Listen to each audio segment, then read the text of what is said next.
The door slams shut as Instructor Vethro and his star pupil Tygon scurry into the instructor's office. Breathing heavily, the tall human throws his head back against the door as if to brace for an unseen foe. The young pupil Tygon, no older than 12, looked to his instructor with worry and confusion before speaking. "Sage Vethro, why are they after you?" the young man asked. Vethro, still attempting to catch his breath, remembered the lock on his office, fastened it, and paced between his desk and the door a few times before deciding to collapse into the desk chair. Staring up at the ceiling, he replied vacantly, Tygon, adults are complicated.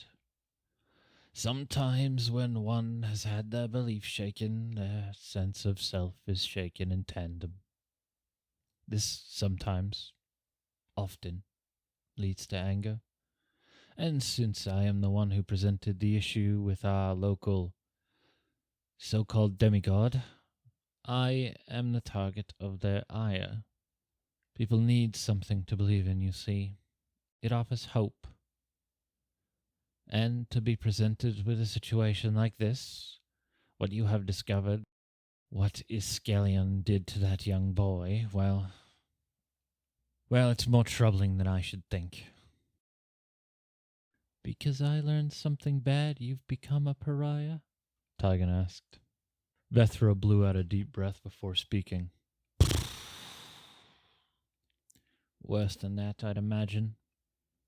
Townsfolk are in a rage, and I should think that if I intend to live out the night, we need to find another way out of the school before they can catch us. And your office seemed to be the most inconspicuous place." "Well, in a moment of panic, it certainly seemed like the right place to come. Comfortable, familiar, and I do some of my best thinking in this chair, but I gather your point. This would be the first place any rational human being would look. Perhaps it's time to move." And as if on cue, the sound of a mass of footfalls echoed up the hall. "Or not. I see they're coming in numbers. I suspect I'm to be hanged before dawn's first light." "Where are you, heretic?" called a voice from down the hall. Vethro blew out another breath and slumped further into his chair. Then laughter began to well up in young Tygon. Not the sputtering chuckles of one so nervous they're unsure of what to do, so their body begins to laugh.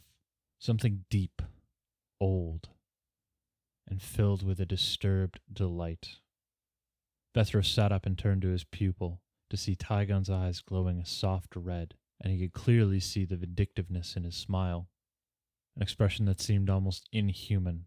"Tygon," he queried, "what have you done?" he whispered as the door slammed open in a flurry of splinters. Over a dozen townfolk brandishing scythes, ropes, chains, and other improvised weapons swarmed Vethro as he continued to call over them. "Tygon, what have you done?"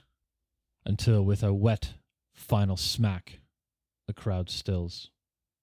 A woman approaches the young pupil with a warm smile and splatters of someone else's blood still marring her skin.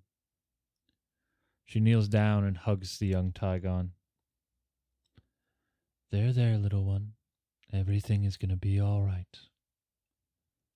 That heretic is silenced, and you will now receive instruction from me."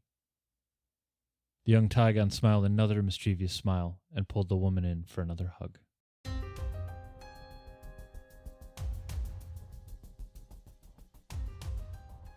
Hey there, creatures, and welcome to Encounter This, a podcast exploration of the creatures from Pathfinder 2nd Edition and the lore that surrounds them.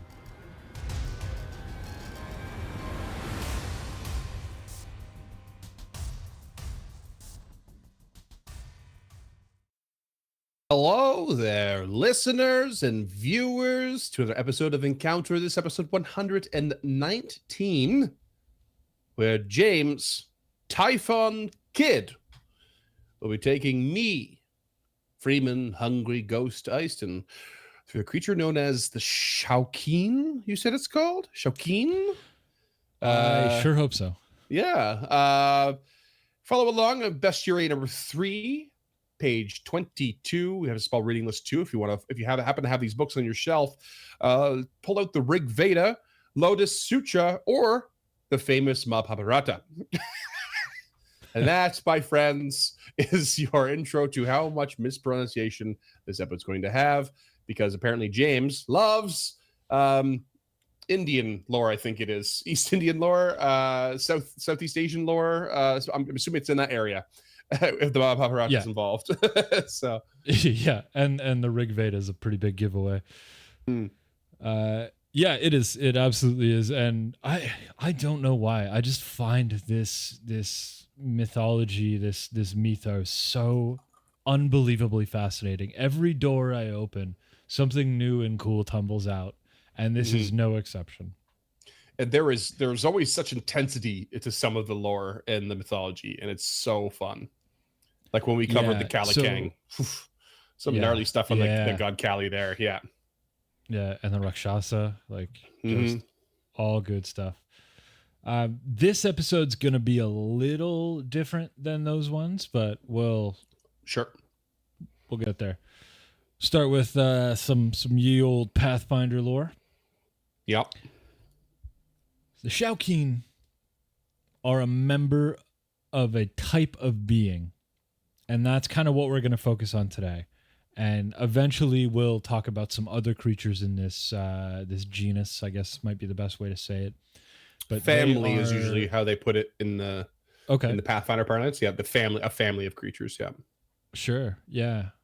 Less technical term, but yeah, whatever. Asura, well, no, it's not. Family's still a member. Sure. Kingdom, family, that's true. That's true. Family, species. I think. Oh, sure. It's been a long time.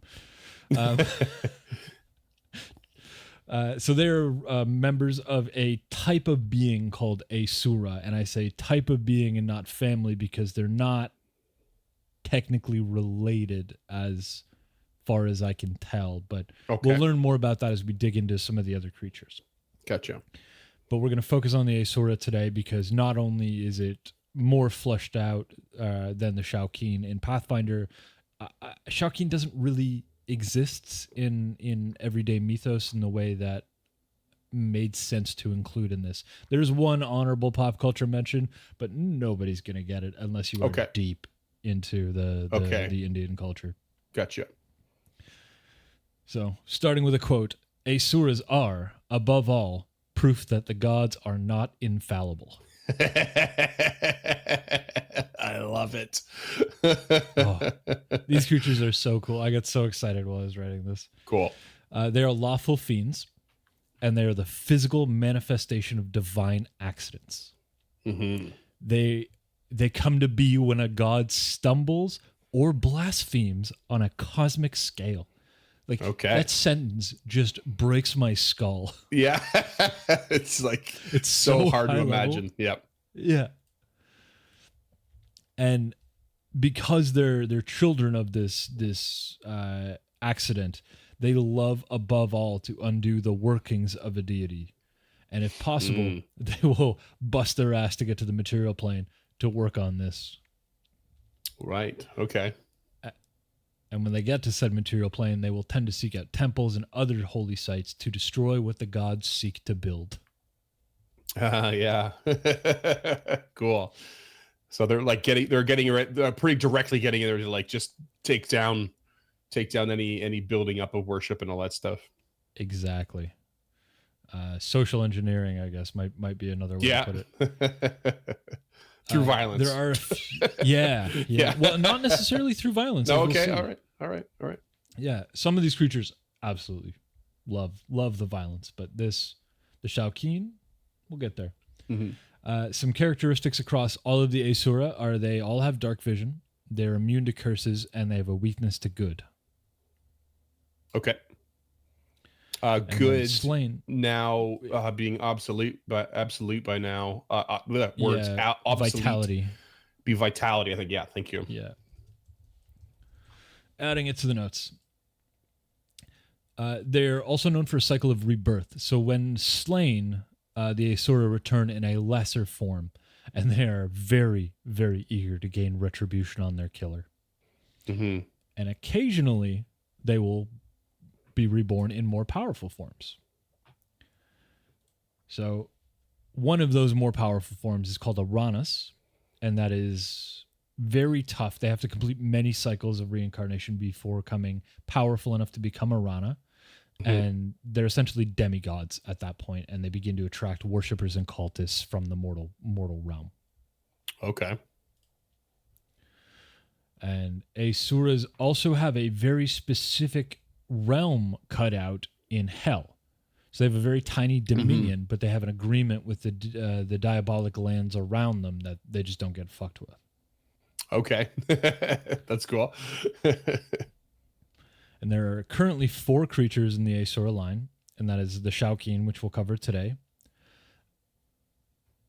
and then 3 others who I'm not prepared to pronounce.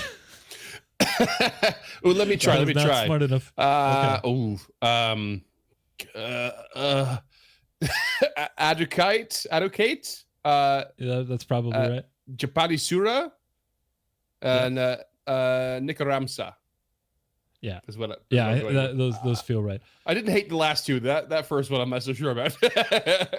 That's why I pulled the shoot was the first one. Autocut. That's fair. Yeah, so we'll cover those in more depth in future episodes. We'll probably revisit some of the Asura commonalities when we get there. But today, as we've stated, we are specifically talking about this guy. This is a Shaukeen. Yeah. It is a small goblin-esque creature. It's got pointy ears, small little baby legs, but like a real thick, regularly proportioned torso to its head. Yeah. Has these burning red eyes, the quintessential evil chin strap, and it's just this pointy ass hat. Like I don't even know how else to describe it. It is pointy ass hat. It's like it's like a it kind of looks like if you didn't have the hat portion, it would look like a spiky like circlet. But then there's like this sort of like billowy kind of hat on top. But that is also accentuated by a couple more spiky kind of ends coming off of it, almost like rolled up corners of a pillow or something. You nailed it. It's kind of like this Edwardian puff crown with a bunch of horns coming out of it. Yeah. He looks so these cool. creatures are... I did catch this image before we started recording, and I did say it doesn't look like he fits Pathfinder. It looks like he should be in an anime or something. But the art's great. It's just so vibrant and sleek and like intense. Yeah, and I really like how it gets bigger. Like it's very much an inverted triangle, the whole image, and it's very clearly based around that spec, and I like it. It looks unnerving for reasons that I wasn't able to put into words until I realized how tiny its legs were, and that's what got me. Yeah, they're muscular, but they are small. Yeah. So the Shaukeens themselves are very, very clever, and like all other Asuras, they delight in dissent, particularly in the dissent of those who aid or instruct a Shaukeen. Okay. They particularly like to hide as students to torture their teachers. Okay. Oh, God. They go out of their way to ask deep and probing questions that specifically lead to heresy or the collapse of, and I quote, order and decency. Oh, okay. And then when society turns on the mentors or their teachers, the Shaukeen just fucks off and bails. See ya. Best of luck with all the chaos. Yep.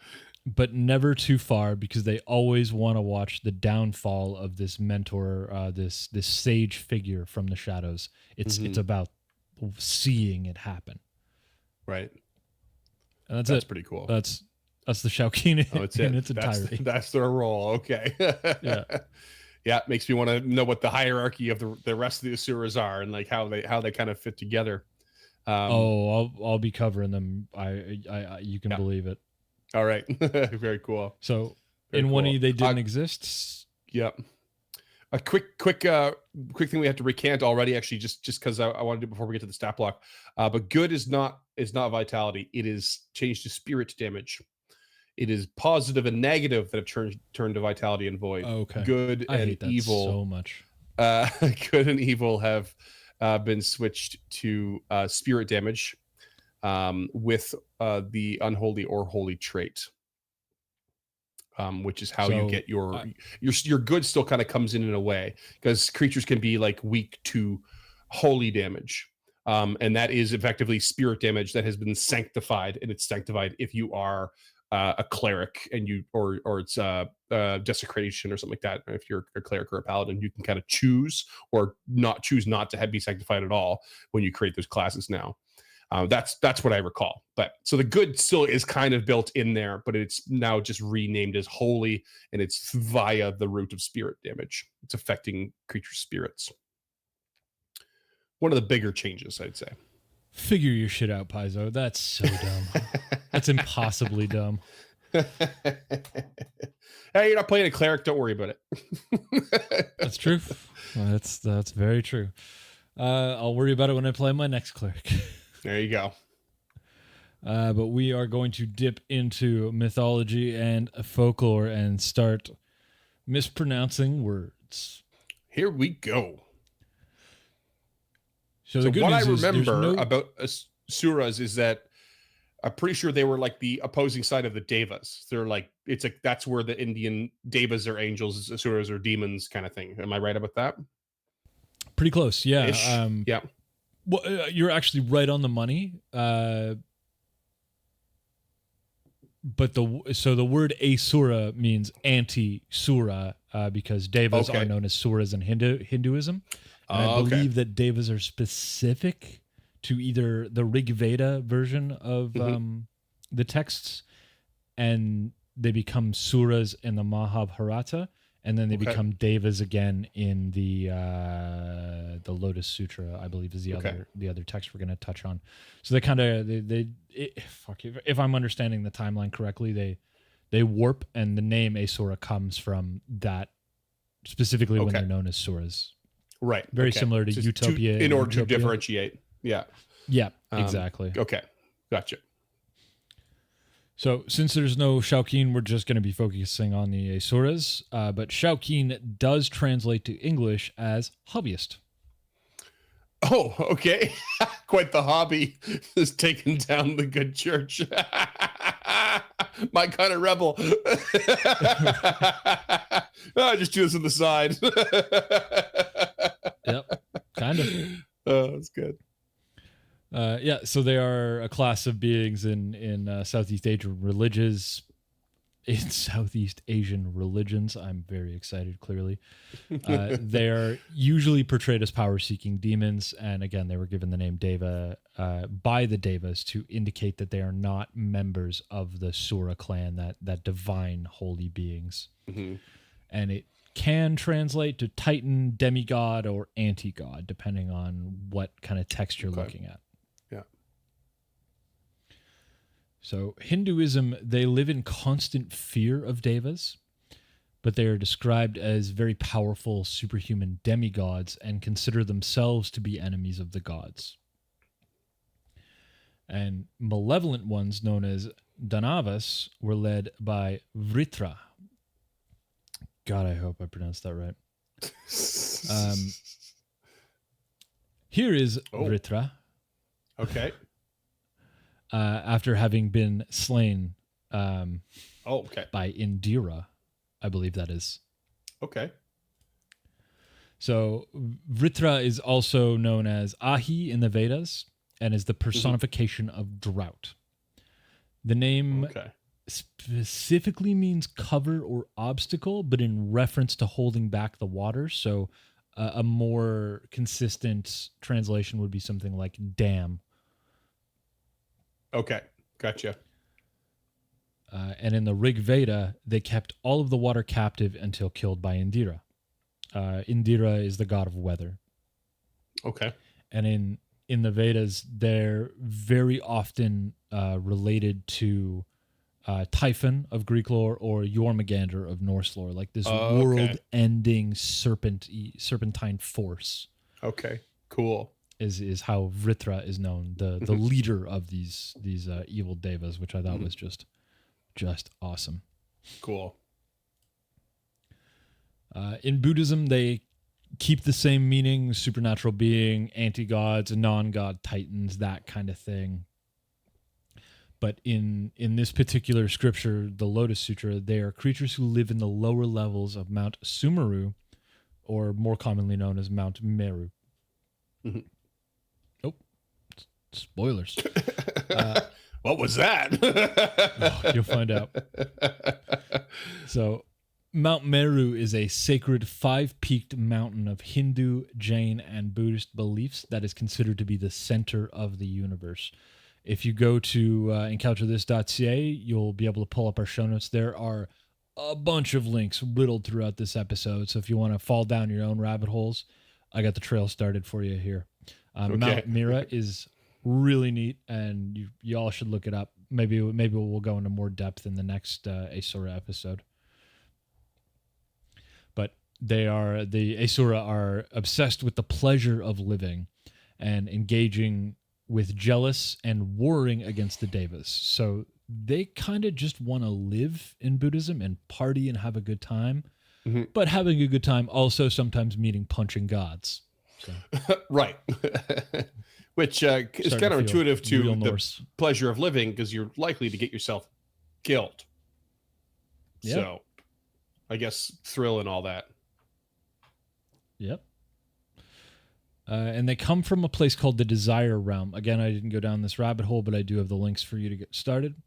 And in the Desire Realm, the Asura have their own domain, and other beings that have their domain are devas, humans, animals, hungry ghosts, and hell. Oh, hungry ghosts, you say? Yeah.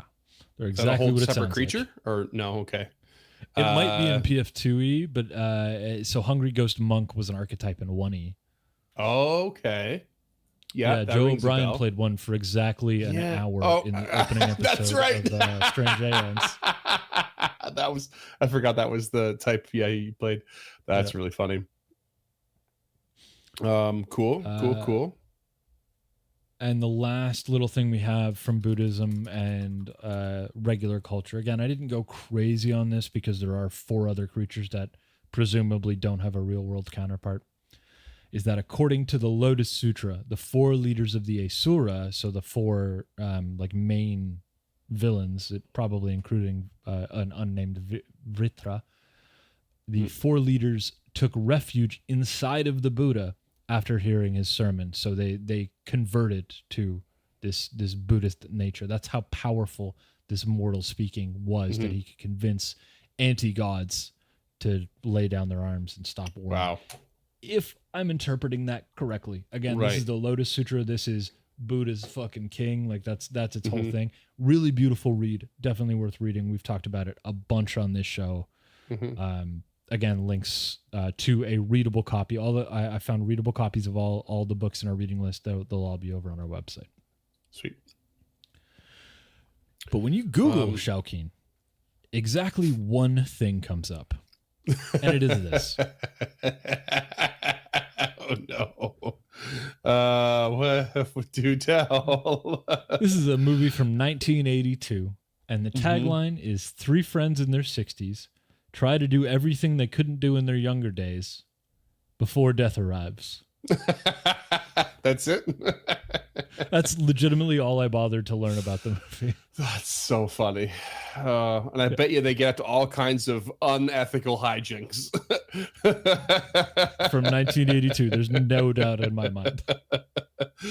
Oh, God, that's funny. According to this particular piece of art, it's available on DVD. So check your local library. Yeah. Brought to you by Eagle. I think. Eagle something Productions. I can't read what's below it. No. That's good. That's too funny. That's gonna do it for the show. Funny because it's like they're like, oh, we're gonna do the things that we could do at Air Days. We're gonna be Shaukeen. That translates to hobbyists. Okay. I'm gonna go learn how to play chess. I guess. Yeah, I think that's kind of the thing it's supposed to imply is that, you know, they go learn, they do these things, you know, they learn how to paint, they go for long walks up mountains. That's what's implied. But in our Western culture, I immediately just went straight to the Dreamers with Eva Green and Michael. I can't remember his last name, but I just went straight to sex stuff. That's immediately. Okay, yeah. But to compare and contrast, the Aesir are pretty much the same in both mythologies. This deity that just wants to do harm and generally wreak havoc against the will and the ambition of the gods. Yeah. And hopefully we'll be able to get a more direct comparison when we tackle some of the other Asura. I looked at some of the images of these other creatures and they look awesome. They're wild, yeah. Yeah, so that Nikaramsa is just a two-headed beefcake jaguar. Oh yeah, hell yeah. I'm into that. Yeah, looks real cool. That's cool. Yeah, it's funny because I tend to sometimes I avoid these families of creatures, but there's loads of them, so they're kind of hard to avoid sometimes. But I do try to avoid them because like, oh, maybe we do a sweet one day. Maybe we do a sweet one day. Freeman, we can't do sweets every month, you know. Maybe one day, but not right now, you know. We're about $20,000 on Patreon away from that. Yeah, basically. Yeah, that's fun though. Well, tell me about the mechanics then, I guess, if you're ready. I'm ready. Be prepared to translate any, I presume evil damage to spirit damage. Go. Right. So they are a level 1, AC 16, HP 22, tiny, and their traits are Asura and Fiend. Okay. Recall knowledge is obviously Fiend, so that's religion DC 15, unspecified 13, specified 10. Perception of 8, speed 25, and they speak common and infernal, but they have touch telepathy. And dark vision, like we touched on. Their stats are pretty middling. Charisma 4, Dex 4, everything else is below that and isn't really worth mentioning. I guess Wisdom 3 is pretty okay, but everything else is either 0 or 1. Their skills kind of are interesting. So they've got a +7 to acrobatics, and I have not, for the life of me, been able to figure out why. Tumble through, baby. This thing's trying to run away before it's caught. Yeah, maybe. Yeah. They got a 9 deception, +7 performance, +7 religion, +7 stealth. We don't often see creatures with performance, but we also don't often see demigods transforming into children to piss off teachers. Yeah. So the thing with performance is it's not used that much. You tend to see it more for like a bard can use performance in replace of this with this such a feat, or maybe a skill feat does that or something as well. But it's like I think it's one of those ones. It's hard. It's important to have in the game, but it's hard to find its niche sometimes. And I think it's deception is when you're outright telling a lie, and someone might discern that you're telling that fib. But performance is like acting like a child at the school, and it being believable. Yes, you are not a child, but it's not a lie. It's not you going out of your way to lie. It is you performing a different role that is not your own. And so that's when you should lean into those sorts of skills instead. And we tend to avoid performance, especially as players, I think, because it doesn't come out that much. And it's such a social oriented skill. And especially I when it comes to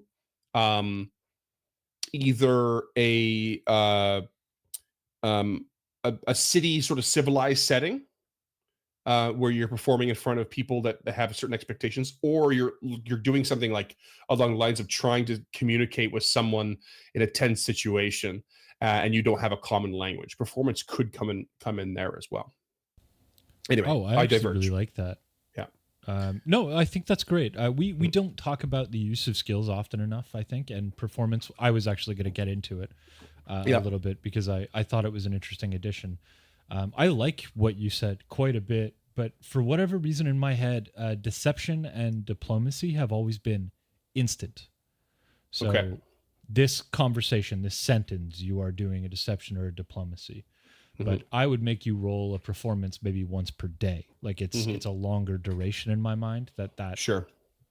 But I actually like what you said better. Like performance is not good or evil, whereas there are intonations to diplomacy and deception, and performance is just kind of true neutral of those two. Yeah.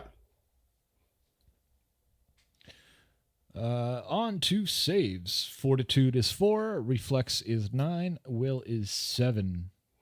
Okay. Yeah. So they're quick little guys. Yeah. Oh yeah. No resistances to speak of. Weakness is good 2, and immunity to curses. Which makes it holy 2 in the remaster. Holy. Okay. Holy 2. I've pulled up the stat block on Foundry as well, just in case to follow along for any of those little extra changes. Good. Yeah. Appreciate that. And there is an important distinction, I think, that's going to come up shortly when you talk about the attacks, I think. So. You're probably right. Yeah. Well, we'll start with the 2 melee attacks, or the 2 physical attacks is probably a better way to put it. 1 action jaws, 9, 4, -1. 1d8 piercing plus fire jackal saliva and 1 unholy, I guess. Oh, fire jackal saliva. Amazing. I want to know what that is. So according to the stat block of Foundry, we're actually looking at, let me just roll damage real quick.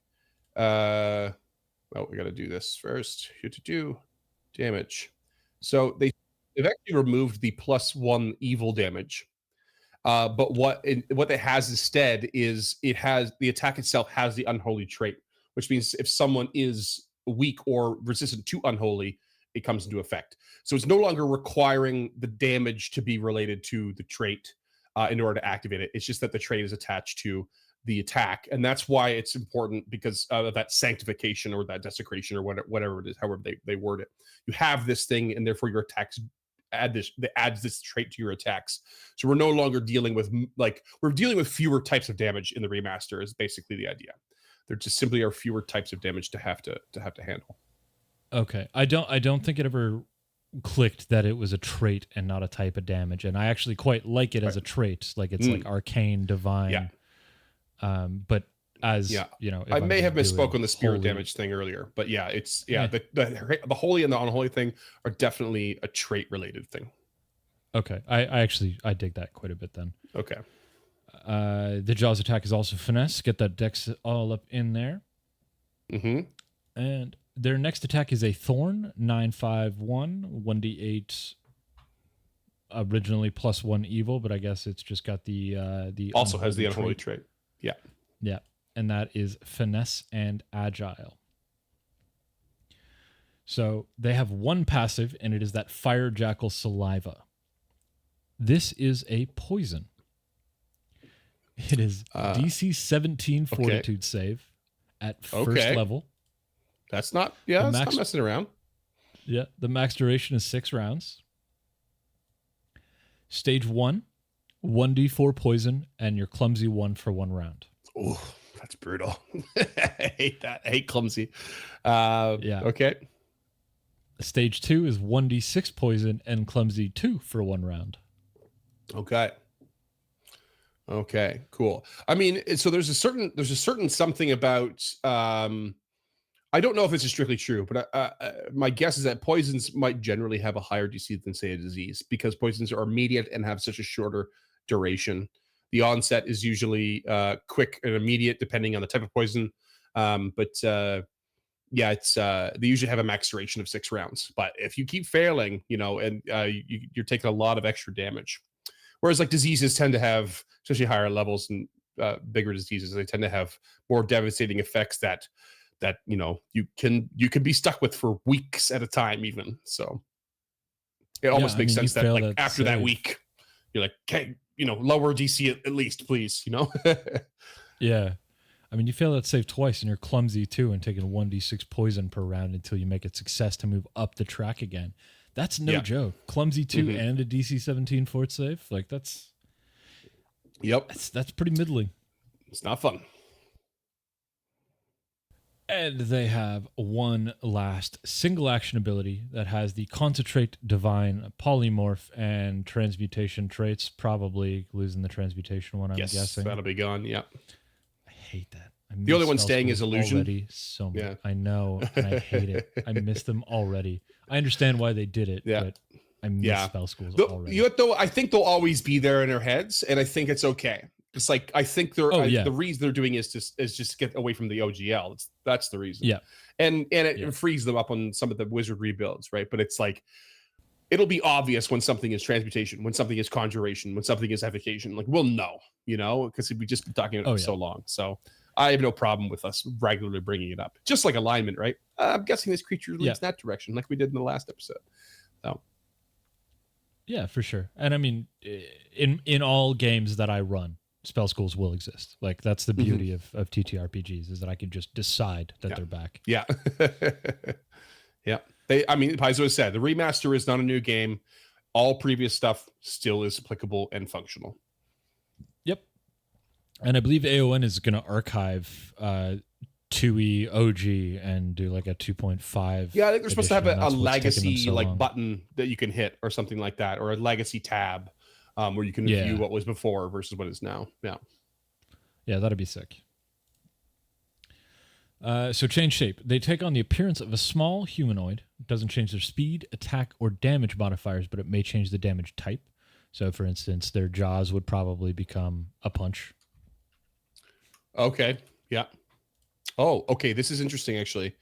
Doesn't change the shape. Okay. Continue.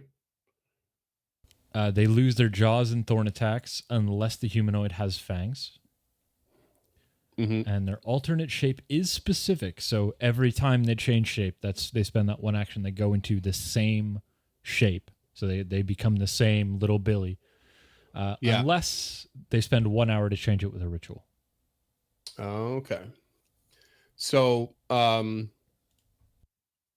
gotcha. So they're always going back to the same one. So it's locked in unless they spend an hour trying to change that one to something different. So that kind of limits them, their time frame in which they can be a different person when they're trying to deceive people. And I think what's important, this is you're gonna love and hate this now. It's important that transmutation part actually became important because I'm just so happening to remember that change shape was in the previous episode. And I removed it from the document or our script for this, but it was a conjuration. I'm pretty sure actually. Let me quickly double check. No, I lied. It's transmutation. Never mind. Yeah, ignore me. Yeah, conjuration is. I was thinking concentration. Yeah. But I thought it was going to come up. I thought it was going to be important because it specifically said that when that creature transformed, it loses its claw attack if it goes to the humanoid form.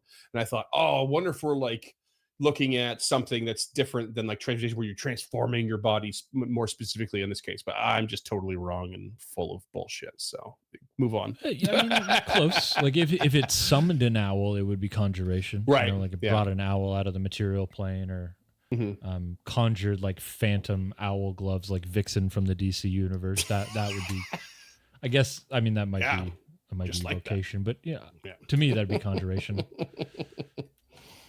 Somebody out there knows what I'm talking about. Yeah, they're just not watching this episode. That's the problem. Oh, for sure. Nerds don't have free time. That's the problem. Too busy doing nerd shit like us. Yeah, right? And last but not least, they have spellcasting. They're divine casters. DC 17 is their spell. They are innate casters as well, which I guess makes sense as a divine casters. You don't see too many prepared divine casters, though I'm sure they exist. I just haven't come across 1 and 2E yet. They have the read aura cantrip, which makes so much thematic sense. You got to know when people are near their breaking point, so you can just poke them just a little bit harder to get them over that edge. And then they get a bunch of weird spells. So they've got Charm, which, also makes sense. Touch of Idiocy also makes sense. Spider Climb. Spider climb for infiltration. Hello, like they're trying to sneak into places, probably get information they don't need, that they shouldn't have. Trying to use that to usurp control or just undermine people. Spider climbing on the ceiling, baby. Like that's how you get in. People don't look up. I think. When's the last time you looked at your all the ceiling? sense in the world. I think Spider-Man gets away with it. All the time. I look at my ceiling all the time. It's a problem. It's because you're scared of superheroes or supervillains in your apartment, aren't you? Bugs. Bugs. I don't mind saying I'm scared of bugs on air. That's fair.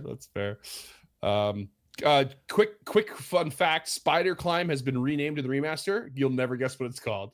I did actually look at this at one point. I don't remember, but for a backup character I was building, yeah, I looked at it. It's called Gecko Grip. Gecko Grip, that's what it is. Yeah. That's so amazing. One of my backup characters that just became accessible to them at level 7 with a particular feat. They just had access to a couple of spells, and I was looking at it, I was like, what the actual fuck is Gecko Grip? Yeah. And it's just it's so stupid, but shit, is it perfect? It's so good. Just as good as Spider Climb. Yeah. Tells you exactly what Touch it of is. Idiocy was also renamed, but it's much more simple. It's just called Stupefy now, which is kind of appropriate because it just gives you the stupefied condition. So it's just really direct in its wording now. That's what I don't like about it, is that it's got the same, like, two things shouldn't have the same noun in the same game in my mind. Yeah, I can see that. That being said, some people might argue that there's an inherent problem with banding around the word idiocy as well. Oh, I don't care about that. Call it touch of stupefy. I don't care. Just don't call it just straight stupefy. That's my problem. Yeah. What does stupefy do? Makes you stupefied, obviously. You're right. It's like it's kind of pulling some flavor away. I feel what you're saying there. Yeah, just do something to differentiate the trait and the spell and the condition. That's all I ever want. It's just little differentiation. Kind of like Charm and Charmed. That's enough for me somehow. Right. Okay. I don't know. I'm a mess, listeners. There's no logic to you, so No. There's no logic to a logic machine. Oh God. Yeah. That's the enigma. That's the enigma of James Typhon Kidd. Destroyer of worlds. At 3rd level, they can cast Magic Aura on only themselves and items, and this is constant. This is a constant effect. So they use this to disguise their magic in whatever way they need to while they're in that change shape form, I'm assuming. And they have non-detection on themselves and also constant, which is, I mean, I guess Spider Climb is more for like avoiding eyes, but non-detection feels good enough for getting away with stuff, especially if you look like a 4-year-old or a 7-year-old kid who's just curious. You can get but non-detection is more magical. Same kind of thing as Magic Aura, but the opposite, I guess. Well, both were renamed as well. Might as well cover it. Have the list up here. Thank you, Foundry. Magic Aura is probably more aptly named to Disguise Magic. Yeah. That makes a little more sense. And then non-detection. Half and half is because you just alter a magical aura. Magic Aura, okay. I mean, I guess you do disguise it, but you just, Well, you think the original would at least be called Alter Magic Aura then, not just Magic Aura, I agree completely. It sounds like it's just going to give it a magical aura when it shouldn't, which could be deceptive in its own right, but if that was a cantrip, I would take it all of the time. If you just had a cantrip to make something mundane seem magical, I would take Yeah. it and fuck with other members of the party with that, like, no Because question. you would be rolling deception checks to sell that to the local vendor over and over and over All the time. Yeah. That sounds like a Corvid Yeah. spell for sure. Yeah. Yeah. Non-detection was turned into Veil of Privacy, which is sort of the direction you were saying about the touch thing, but privacy just seems like a oddly sterile term in a weird way for me. Yeah, I mean, you detect, was it your protective wards that make it difficult to detect via magic? Okay. Yeah, it essentially counteracts scrying and stuff like that. Like nothing crazy. It's only a third level spell. Yeah, but so these things constantly. Okay, so and that is that it? Is that the last of their spells? Yeah, that's the last of all the mechanics. So these things actually seem a little bit dangerous if you corner them, in a way. You know, that fire jackal saliva, no joke. If for whatever reason you have to be weak to unholy, which could be the case with, I can't remember how it actually works with the cleric, but it's possible that you have this, this downside to, you have the upside, but the upside comes with the downside to fighting, these unholy creatures.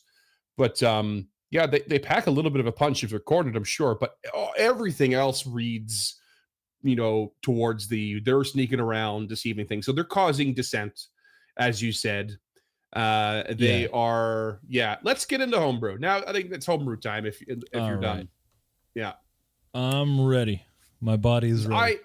I just so happened to be, when I was talking to Cam not long ago about the idea that we just kind of briefly touched on in the last episode of asking Cam what they think about some of these creatures. Like, and when the conversation came up, I happened to know you were covering these creatures. So I didn't know any of the creature. I just said, take a look at that one. Tell me something you think. I don't remember everything they said, but I do remember them specifying that this is a great creature to undermine the cleric of your party, to actually use it to turn the town on against your cleric, to make the cleric somehow feel like or seem like they are no longer in line with the sort of general beliefs of the town or the local church or what have you.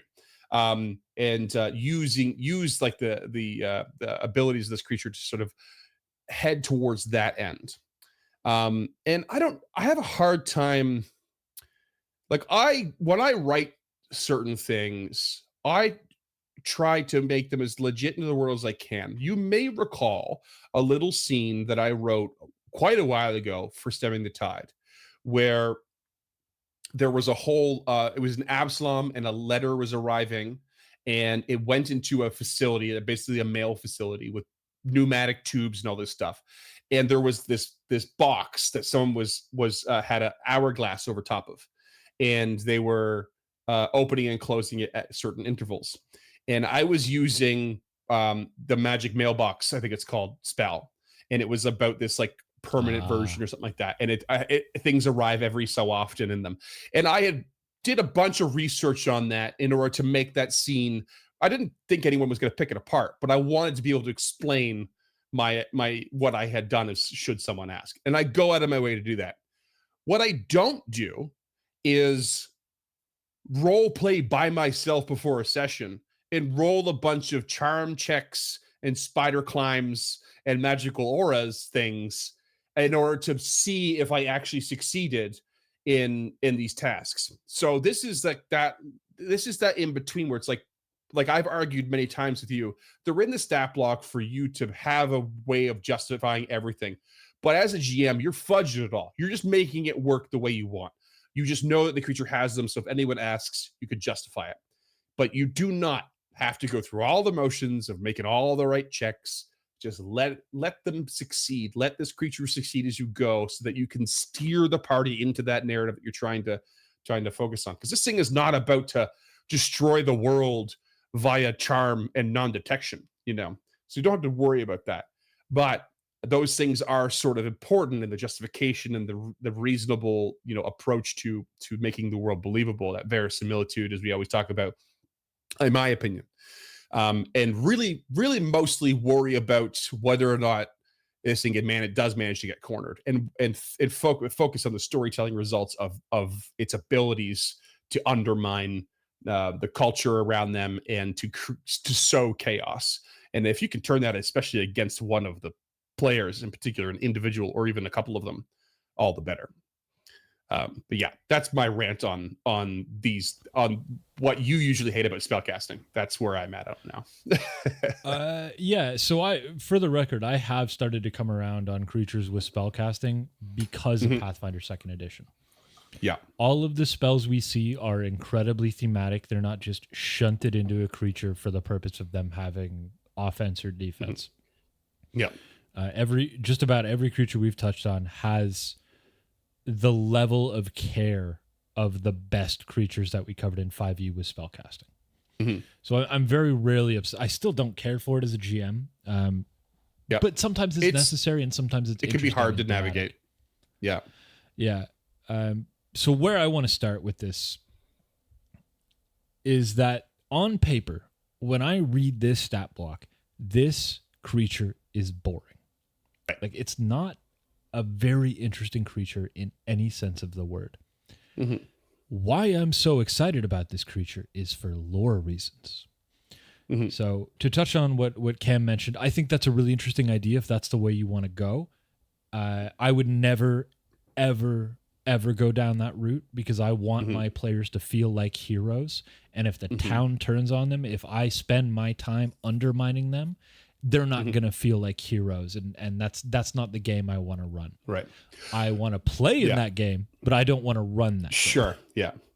No. Okay. Fair enough. Yeah. Because I was going to say, you could if you do run that game, if you are running that game, make sure you are able to provide the sort of the victory over this creature for the players.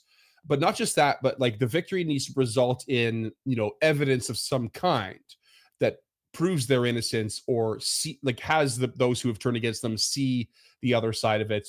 And then there is some level of forgiveness, because unless you have a very good reason to have like the party sort of like ejected from town and banished and poorly thought of, and you have a good reason for that, this could be a vehicle for that sort of thing. But you run a risk of like losing that sense of heroism and victory for your players if they caught the creature, but only they know that they caught it, and only they know the truth, but everyone else has chosen to completely ignore them continuously, because of these small things that have happened. And like it'll feel like a defeat in victory, which is not necessarily a good thing. No. And so my problem with that is exactly what you touched on, is that so in my mind, the reason I'm excited about this creature is there isn't an end. So if you remember, one of the main traits of the Asura is reincarnation. Right. So if this thing harries a townfolk, maybe they're on their 100th version of a Shaukeen. They, discredit a local wizard or a local cleric or even a deity. They turn the town or something, the populace, against something. The party corners this child for all intents and purposes. Yeah. Finds out that it's actually this gremlin looking thing, and then murder it, because that's what players do. In the eyes of the town, the players will have murdered a child. That's not it for me. But if they are able to convince the town that, this was Shaukeen, show evidence of it, show the corpse of it, that kind of thing, it could be done, and this could be resolved. But Paizo has baked in a mechanic to bring this creature back stronger and faster and better. And you as a GM now have a real reason to bring a lawful fiend back into your game, like Frieza, just getting more powerful, or like Cell getting more powerful as it absorbs those androids. And the visual image of these creatures are so drastically different that you can play with your players' memories. Like, oh, its name is this, and then see if anybody remembers it. And if they don't, this creature has a vendetta against them. Or maybe it wants to partner with them because they killed it so it could come back stronger, and it thinks of that as a favor. So now all of a sudden you've got a baked-in villain who thinks the party are heroes. Like, there's so many directions you can go with this this plot point, because that's what this creature is. It's a plot device. Yeah. But once that plot is done, poof, the world is there for you to play with. So much to play with. Yeah. The only thing is that these Soraranas that they talk about, we don't have stat blocks for them. We generally have stat blocks for things that are like demigods. Like there's probably some, but not many. But you could kind of play with, like, maybe they've gone far enough that like they don't just go to a Rana stage. They go to that level 7 one, and then the level 12 one, and the level 14 one. You have this recurring character. You just follow those steps, and these different forms of the creature, and they have these this same name or a similar name, a derivative of the original name, but they are different forms of Asura. Yeah, I dig that. I think that's a really fun approach. This creature is going to learn from every encounter. So all of a sudden, as a GM, when it hits that third incarnation, you can take your gloves off and you have an in-game reason to know why the players lean on what they lean on. As opposed to, oh, he's a wizard, he's going to drop fireball. You now have an in-game reason, because he got nuked by a fireball 2 reincarnations ago, to put up defenses against fireball. And he never forgot it. Yeah. Right. Like, that is such an interesting concept to me, is that you can use your knowledge of the players in-game and not just be a dick about it. Oh, yeah. I mean, I've seen that written in adventures, too. I've seen that, like, it's usually through scrying or some such, right? And like so-and-so is watching at these points, and they use those against those moments against the players if they can, if it's within their power. And it can be a really fun tactic for sure. Especially when it comes to recurring villains. Right. And I love that. I love the idea of having a corpse, knowing that you are done with this thing because you have a corpse. Yeah. But you're not. Not only are you not, it knows all of your cantrips now. It knows that you prefer bludgeoning damage. It knows that you've got a bard in the party. Like, it knows shit when it comes back. Yeah. What can it do about those things? I guess it depends. Like, but you have, there's definitely something you can do with it. There always is. And we will find out in Hadquit, which will be the next one we cover, which is creature 7 of the Asura. It's not on my list yet, but it will happen this year. I will cover the Adhukate. Make it a thing. Adhukate. And just keep rolling down the line and keep building on this, because I think this is a really interesting, not main plot, like this is side quest written all over it, but side quest that comes to you. Like, like you're essentially playing a demon Chaosu. Like, this is amazing. Yeah. And we have two things to add to this. One is just for the record, there is a hungry ghost creature in 2E. Just thought I'd throw it out there. Yeah. You would imagine it is a ghost, incorporeal spirit. I won't touch any more of that. It's in the Book of the Dead, though, so it's a reasonably newish. Yeah. And the other thing I wanted to add is like what you talked about, and you're coming around on the creature stat blocks and how you feel how well themed they are. And I think, if I were to guess, that was part of the reasoning for Paizo's biggest changes in the wizard and the spell schools. It was stepping away in one way, but they also had indicated that the dedicated schools of magic, they for a long time felt narrowed their ability to be creative with the wizard school in particular. So you can still use the old wizard schools, like we've said, that's totally legit. But have you yourself looked at the new ones in the Player Core 1, James? To be clear, I love the new Wizard remaster. I think it is cool. Excellent. I think it's really well done. The only thing I'm bemoaning is the loss of those traits. I don't love being James loves being an abjurist. James love being an evoker. Right. I know that that's not how a wizard should be played. Like they're jack of all trades, master of none kind of class. More versatile, yeah. And I agree. I think the remaster is excellent. I'm very excited to play a remastered wizard. I just wish more than the illusion trait stuck around for things like detect magic. I like knowing that it's abjuration, because you can look me in the eye, tell my wizard with +2 intelligence that it's abjuration magic, and he's immediately going to know that that's defensive. And Right. Yeah. that information to the players, I think, is very valuable. That's why Yeah. I haven't made a case for it in Stemming the Tide, but that's why it will always be in my homebrew game. Is so when you guys pop Detect Magic, I can be like, yeah, it's Conjuration. Yeah. That's the only reason it's there for is to I'm clarify inclined some to of those agree with that. effects. I'm inclined to agree with that because, you do. There's some lines that end up being tread, a bit. Abjuration is the good one that really stands out, as being important information. If a creature is suddenly summoned into the room, you don't really need to ask. Nope. If that object over there changes, suddenly it suddenly changes its form. You can guess that it's transmutation.